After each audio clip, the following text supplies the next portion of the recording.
Thinking, Fast and Slow, by Daniel Kahneman is a highly influential book in the field of psychology and behavioral economics. The book is about the two systems of thinking that Kahneman has identified. System 1, which is fast, automatic, and intuitive, and System 2, which is slow, deliberate, and logical. Here are some of the important points from the book. The mind operates on two levels, System 1 and System 2. System 1 is the automatic, intuitive, and fast way of thinking, while System 2 is the deliberate, logical, and slow way of thinking. System 1 thinking is prone to biases and errors. This type of thinking is influenced by emotions, heuristics, mental shortcuts, and cognitive biases that can lead to irrational decision-making. System 2 thinking requires effort and concentration. This type of thinking is necessary to overcome the biases and errors of System 1 thinking and to make rational decisions. Anchoring bias is the tendency to rely too heavily on the first piece of information encountered when making decisions. Availability bias is the tendency to overestimate the importance of information that is easy to recall. Confirmation bias is the tendency to search for, interpret, and remember information in a way that confirms one's pre-existing beliefs or hypotheses. Loss aversion is the tendency to strongly prefer avoiding losses over acquiring gains. This bias can lead to risk aversion and suboptimal decision-making. The halo effect is the tendency to generalize from one positive trait of a person or thing to other positive traits. This bias can lead to overestimating the overall quality of something based on a single positive attribute. Kahneman's research suggests that people are generally not very good at predicting their own future behavior, especially when it comes to making decisions that involve self-control. The book emphasizes the importance of recognizing and overcoming biases and errors in thinking, and provides practical strategies for doing so.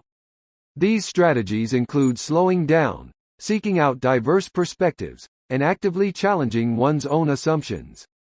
The book introduces the concept of framing, which refers to the way information is presented to people and how it can influence their decisions. Different frames can lead to different decisions, even if the underlying information is the same. The book also explores the concept of prospect theory, which explains how people make decisions based on their perception of gains and losses. According to the theory, people are more sensitive to losses than gains, and are more likely to take risks to avoid losses. The book discusses the impact of emotions on decision-making, and how emotions can influence both System 1 and System 2 thinking. Emotions can sometimes be helpful in decision-making, but they can also lead to biases and errors. The book highlights the importance of cognitive ease, or the ease with which our minds process information. People tend to prefer things that are easy to understand and remember, even if they are not necessarily the best choice. The book also explores the idea of intuition, and how it can sometimes lead to good decisions. However, intuition can also be influenced by biases and heuristics, and can lead to errors and mistakes. The book provides insights into the way people think and make decisions, and how these processes can be influenced by external factors. This understanding can be useful for individuals and organizations to improve decision-making and avoid common pitfalls. The book also emphasizes the importance of self-awareness in decision-making. By recognizing our own biases and limitations, we can improve our decision-making processes and make more rational choices. The book discusses the concept of priming, which refers to the way our thoughts and behaviors can be influenced by stimuli in our environment. Priming can affect our perceptions, attitudes, and actions, often in ways that are the side of our conscious awareness. The book also delves into the concept of overconfidence, which is the tendency for people to overestimate their own abilities and the accuracy of their judgments. Overconfidence can lead to poor decision-making and a failure to consider alternative viewpoints. The book provides examples of how seemingly insignificant factors can have a major impact on decision-making. For example, the order in which options are presented can influence which option people choose, and the wording of questions can affect how people respond. The book discusses the concept of regression to the mean, which is the tendency for extreme outcomes to be followed by more moderate outcomes. This concept has important implications for understanding the impact of feedback and performance evaluations. The book emphasizes the importance of understanding the context in which decisions are made.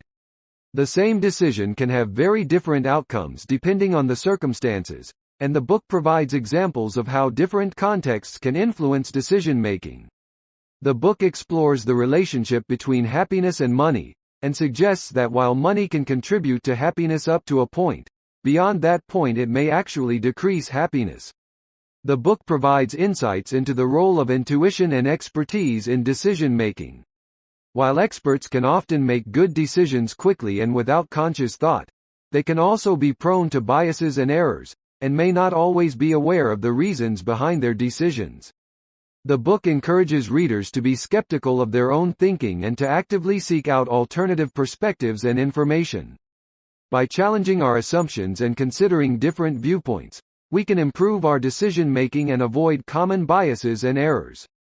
The book discusses the concept of the halo effect, which is the tendency for people to form a positive overall impression of someone based on one positive trait or characteristic. This can lead to biases in hiring, performance evaluations, and other areas.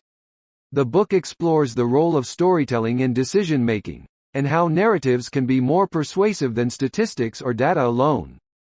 This has important implications for marketing, advertising, and other areas where persuasion is important. The book highlights the importance of feedback and learning in decision-making. By receiving feedback and adjusting our thinking based on new information, we can improve our decision-making skills over time. The book provides examples of how biases and errors can be exploited by marketers, politicians, and other actors to manipulate public opinion and behavior. This underscores the importance of critical thinking and skepticism in today's information-rich environment. The book encourages readers to take a more active role in their own decision-making by reflecting on their own thought processes and seeking out diverse perspectives. By doing so, readers can improve their decision-making skills and become more effective problem solvers. The book also explores the concept of anchoring, which is the tendency for people to rely too heavily on the first piece of information they receive when making decisions. This can lead to biases and errors in judgment. The book highlights the importance of avoiding overconfidence and seeking out diverse perspectives when making decisions. By doing so, we can improve the quality of our decision-making and avoid common pitfalls. The book encourages readers to be aware of their own biases and to actively seek out information that challenges their assumptions. By doing so, we can improve our decision-making skills and avoid common errors and biases. The book discusses the role of emotions in decision-making, and how emotions can sometimes override rational thinking. Understanding the role of emotions in decision-making can help us to make more informed and balanced decisions. The book explores the concept of the framing effect, which is the way in which the presentation of information can influence how people perceive and respond to it. By understanding the framing effect, we can become more aware of how we are influenced by the presentation of information. The book provides examples of how biases and errors can arise when we rely too heavily on our intuition or heuristics, rather than on careful analysis and critical thinking. By becoming more aware of these biases and errors, we can improve our decision-making skills and avoid common pitfalls. The book discusses the importance of taking a zoom-out perspective when making decisions, and considering the broader context and long-term implications of our choices. By doing so, we can avoid short-sighted decisions that may have negative consequences in the future. The book emphasizes the importance of communication in decision-making, and the way in which our communication can be influenced by biases and errors. By becoming more aware of these biases and errors, we can become more effective communicators and avoid misunderstandings. The book highlights the importance of diversity in decision-making, and the way in which diverse perspectives can lead to better outcomes. By seeking out diverse perspectives and considering alternative viewpoints, we can improve the quality of our decision-making and avoid common biases and errors. The book provides practical tips and tools for improving our decision-making skills, such as using checklists and decision trees, seeking out feedback, and taking a more reflective and critical approach to our thinking. The book discusses the role of the environment in shaping our behavior and decision-making, and how small changes in the environment can have a big impact on our choices. By understanding the power of the environment, we can make changes that can improve our decision-making and behavior. The book explores the concept of the availability heuristic, which is the tendency for people to rely on easily available information when making decisions. This can lead to biases and errors, as we may not be considering all relevant information. The book highlights the importance of considering probabilities and uncertainty when making decisions, and the way in which our biases and errors can affect our judgments in these areas. By becoming more aware of these biases and errors, we can make more informed decisions. The book discusses the way in which our mood can influence our decision-making, and the way in which positive or negative moods can affect our choices. By becoming more aware of these influences, we can make more balanced and informed decisions. The book provides examples of how we can use mental shortcuts and heuristics to simplify complex decision-making, but also how these shortcuts can lead to biases and errors. By becoming more aware of these shortcuts and their potential pitfalls, we can make more informed and accurate decisions. The book emphasizes the importance of taking a more deliberate and reflective approach to decision-making, rather than relying solely on intuition or heuristics. By taking a more analytical approach, we can make better decisions and avoid common biases and errors. The book discusses the importance of learning from our mistakes and failures, and the way in which our biases and errors can prevent us from doing so. By becoming more aware of these biases and errors, we can learn from our mistakes and improve our decision-making skills. The book highlights the importance of understanding the perspectives and motivations of others when making decisions, and the way in which our biases and errors can lead us to misunderstand or misinterpret others. By becoming more aware of these biases and errors, we can improve our communication and decision-making skills. The book discusses the role of intuition and how it can be both helpful and harmful in decision-making. It explores how experts in toin fields often rely on intuition but also emphasizes the importance of balancing intuition with careful analysis. The book examines the way in which our memories and past experiences can influence our decision-making, and how these memories may not always accurately reflect reality. By becoming more aware of these biases, we can make more informed decisions. The book provides examples of how we can use mental models to understand complex information and make more informed decisions. It emphasizes the importance of having a broad range of mental models to draw from, and the need to update these models as new information becomes available. The book discusses the way in which our social environment can influence our decision-making, and the importance of considering social and cultural factors when making decisions. It also explores how group dynamics can lead to biases and errors in decision-making. The book highlights the importance of taking a more systemic approach to decision-making, and the way in which our biases and errors can prevent us from seeing the bigger picture. By taking a more holistic approach, we can make better decisions and avoid unintended consequences. The book explores the concept of overconfidence and how it can lead to biases and errors in decision-making. It provides examples of how we can become more aware of our own biases and overconfidence, and how we can take steps to counteract them. The book emphasizes the importance of continuous learning and personal growth in improving our decision-making skills. It encourages readers to seek out new experiences, learn from others, and constantly challenge themselves to think more critically and creatively. The book discusses the impact of emotions on our decision-making process and the importance of emotional regulation in making effective decisions. It also highlights how emotions can sometimes cloud our judgment and lead us to make poor decisions. The book emphasizes the importance of considering alternative viewpoints and being open to changing our minds when new information becomes available. It provides examples of how we can develop the skill of mental contrasting to help us evaluate different options and make better decisions. The book explores the concept of framing and how the way a problem or decision is presented can influence our choices. It highlights the importance of considering multiple frames and perspectives to make more informed decisions. The book provides examples of how we can use feedback and reflection to improve our decision-making skills over time. It emphasizes the importance of being open to feedback and using it as a tool for growth and learning.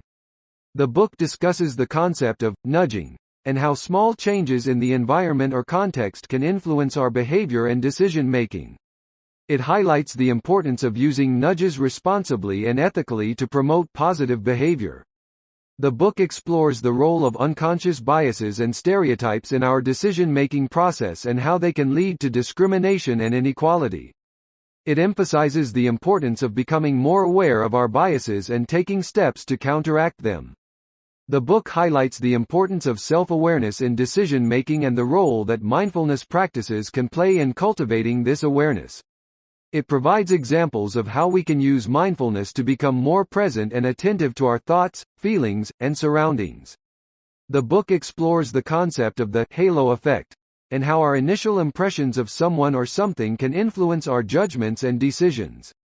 It emphasizes the importance of recognizing this bias and taking steps to evaluate things objectively. The book provides examples of how we can use probability and statistics to make more informed decisions, and how our intuitive sense of probability can sometimes lead us astray.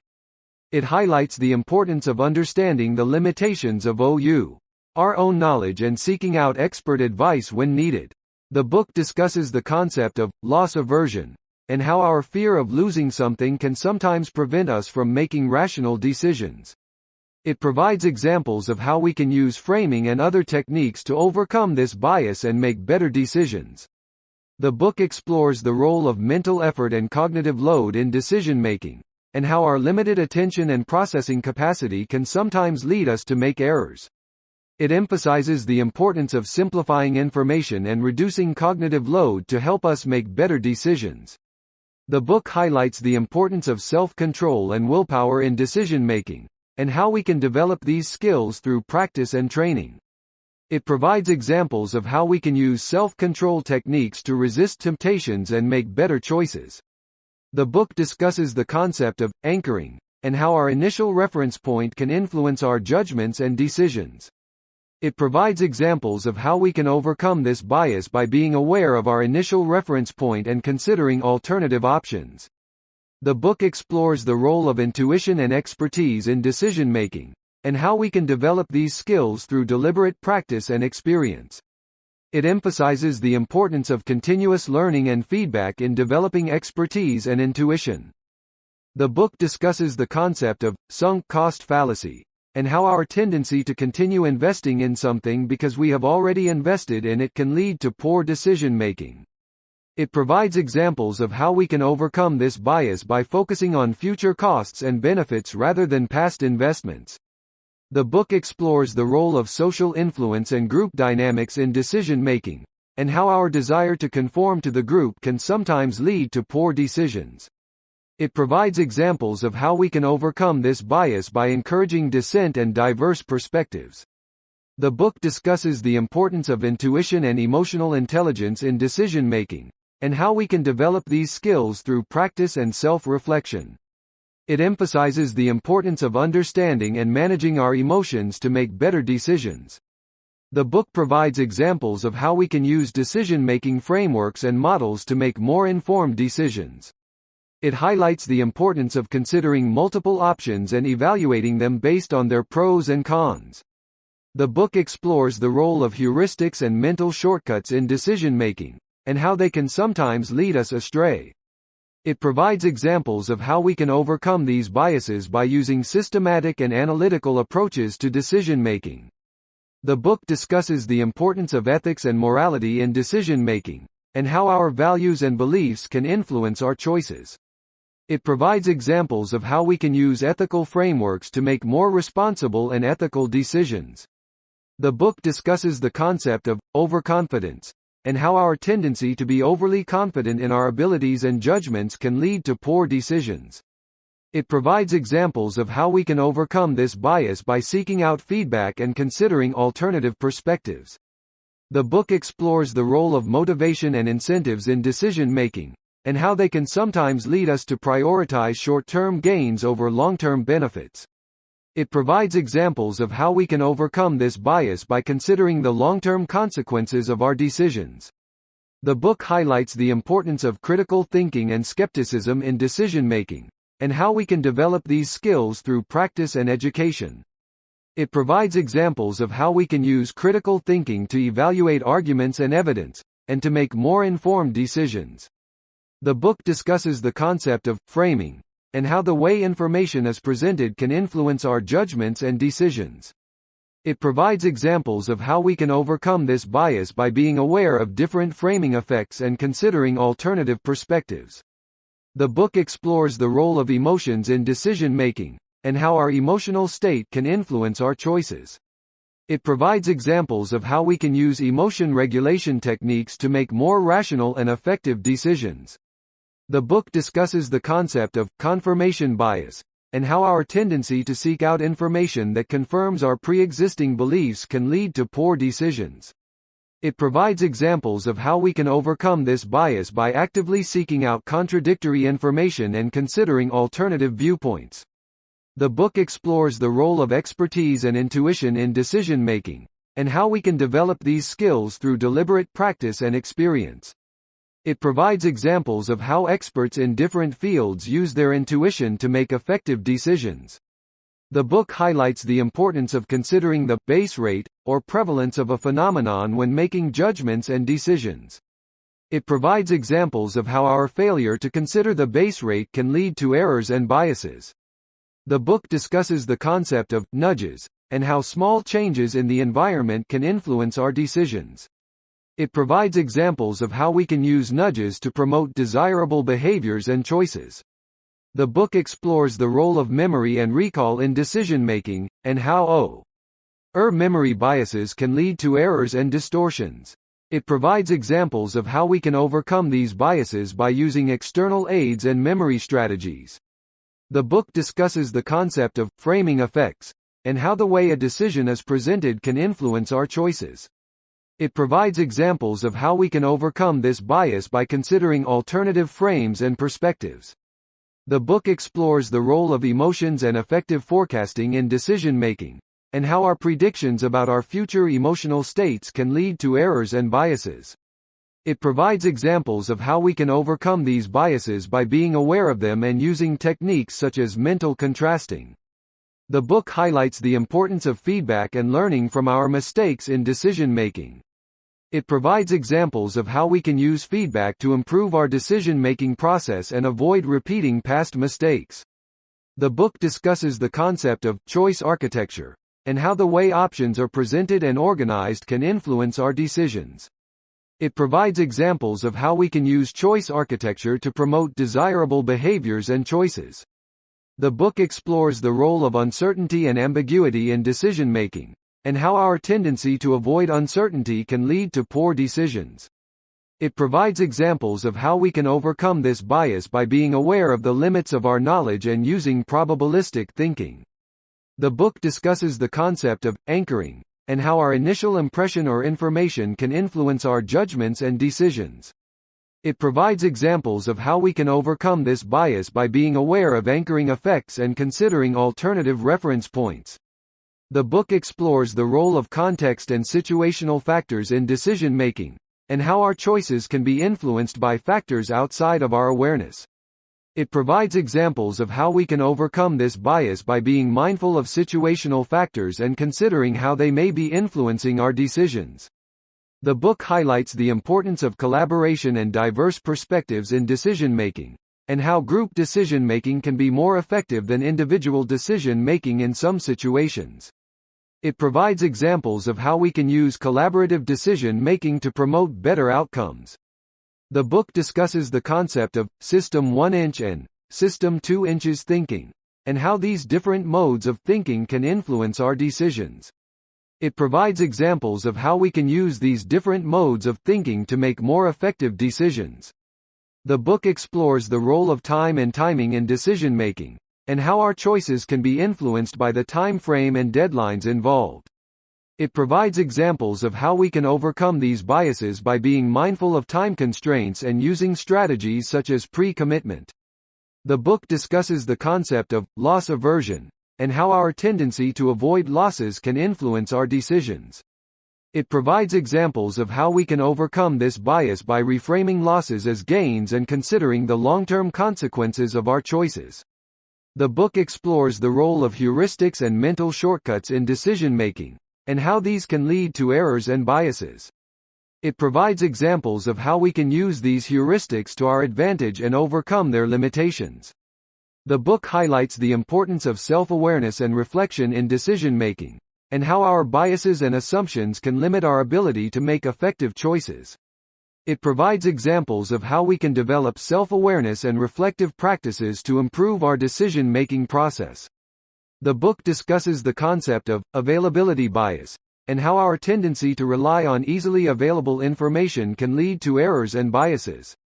It provides examples of how we can overcome this bias by considering a broader range of information and seeking out diverse perspectives.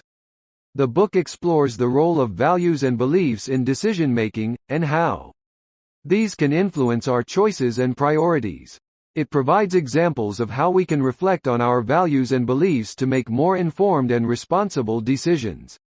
Overall, Thinking, Fast and Slow, is a thought-provoking and insightful exploration of the psychology of decision-making. Its practical strategies and examples can help readers overcome their cognitive biases and make more effective and responsible choices. By understanding the limitations and challenges of our decision-making process, and by using the techniques and approaches outlined in the book, readers can become more mindful, self-aware, and effective decision-makers in all areas of life.